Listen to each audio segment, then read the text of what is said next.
今日專門咧喺羅湖口岸開車70分鐘過到嚟大亞灣呢邊睇依家呢個樓盤合生時代城。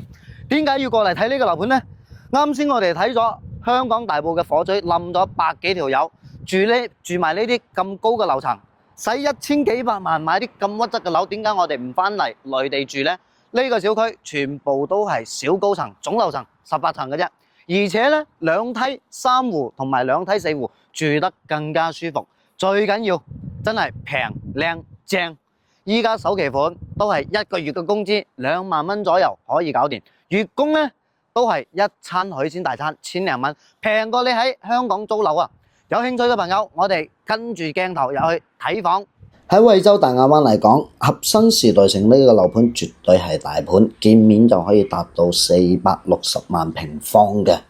而且咧呢個樓盤嘅花園做得好靚。除咗小區花園之外啊，小區嘅門口仲有一個大型嘅公園喺度，平時咧出嚟放狗都好舒服。咁我哋依家睇緊嘅呢一套咧係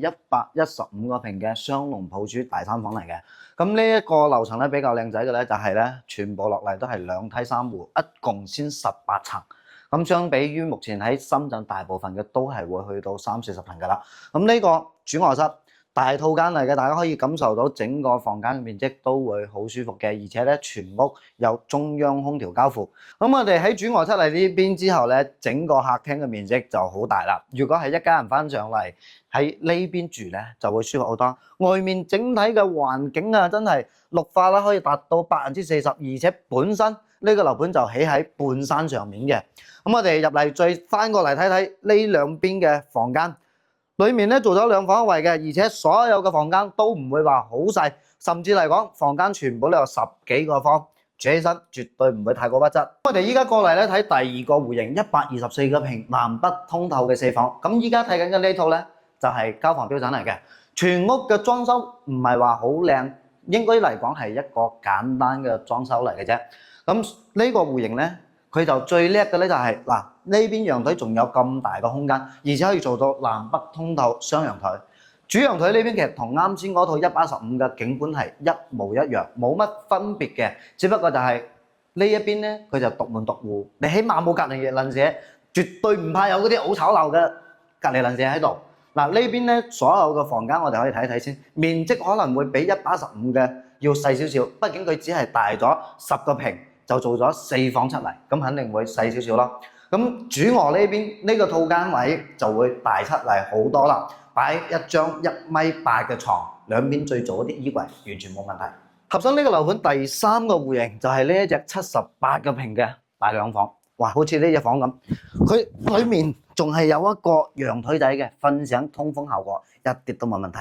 好，我哋依家咧有做裝修嘅活動，所以咧同大家介紹下，目前嚟講係送咗1400蚊左右一房嘅智能精裝。咁依家呢個軟裝嘅樣板間咧可以喐嘅，其實都唔係我哋嘅交標，但係到時咧我哋廚房裡面嗰啲3件套以及呢一啲咁嘅空調面板同埋智能入戶嗰個全部都有嘅。咁呢度咧係14棟，同啱先我哋睇嘅15棟唔一樣，呢邊係2梯4戶嘅，整體嘅景觀會更加好少少，因為佢總層高嚟講係高翻少少嘅。咁我呢套2房目前嘅價位咧，大概係50萬出頭。如果話手頭上資金唔係好多嘅咧，首期2萬蚊都可以搞得掂嘅。咁就勝在咧就係，因為唔係話太多人係一家大細喺香港翻上嚟大陸呢邊住嘅，咁2房咧其實就符合大多數人啦。點解我哋今日咁得閒喺深圳趯過嚟大亞灣去拍片咧？合生呢個盤我真係覺得佢好正嘅喎。成個小區都係屬於小高層，總樓層先18層嘅啫，而且1樓呢邊有咁多嘅健身器材、跑步機嘅同埋呢啲踩單車嘅，全部都有，以及有環形嘅跑道。啱先我哋睇嘅14棟咧係屬於2梯4戶，15棟咧係2梯3戶，從79個平嘅2房到115 3房2衛同埋124個方嘅4房，仲要係4+1房雙龍抱珠嘅戶型。中意嘅朋友點個關注。